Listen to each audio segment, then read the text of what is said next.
couple of things. When people complain about pain in their shoulders, it's usually pain in the rib cage because it's over here. And it's not usually even the upper trap, although that can also be involved because it attaches to the spine here. It's the ribs. The ribs go higher than the collarbone and the shoulder blade. Here's the shoulder blade. Ribs go all the way up to here. So a lot of the stuff people say in the neck when they say it's like a rock here, or it's like bones, it is bones. This is a bone. This is a bone. This is a bone. Now these two ribs happen to be a little restricted on Yoon, so I'm going to be working on those in a moment. But the ribs exert more force over the spine than the spine does over the ribs because they're levers. So if you want to move anything around the spine here, you need to move the ribs. And you do want to move things around the spine because the erector spinae attach either to the ribs or to the spine.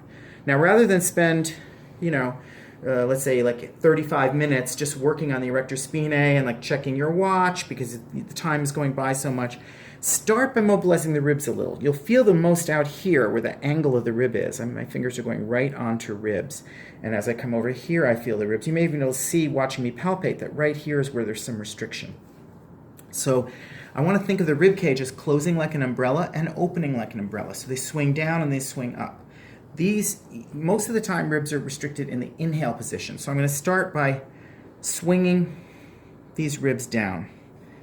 And you could do this, put a towel over their body. You could also do it as part of a long stroke, but it's going to be easier for you to catch the rib if you do it this way. Then you could swing the ribs up. I'm going to recheck here. It's a little better. Then I can swing up. And when I swing up, actually in both directions, I might like to do it this way, where I'm going down on one side and up on the other. I'm not doing a chiropractic adjustment or anything. I'm just making like a whirlpool with my hands and keeping the heel of my hand right on the rib that I was feeling is restricted. Now after you do this, you can do it through the whole spine. You can even do it up here. You can take them into inhale and exhale. I'm going to have more mobility in the thoracic spine. And when the joints that muscles attach to move, the muscles can release. If the joints don't release, the muscles will only stay soft for a little while, and then they're going to go back that way. So give this a try. Give it a try feeling the ribs. If you don't think of this just as a surface to release muscles against, but you actually remember that they're moving this way, and they go all the way up to here, you're going to have a lot more success with the erector spinae, and it's going to be very relaxing for your client. Thanks.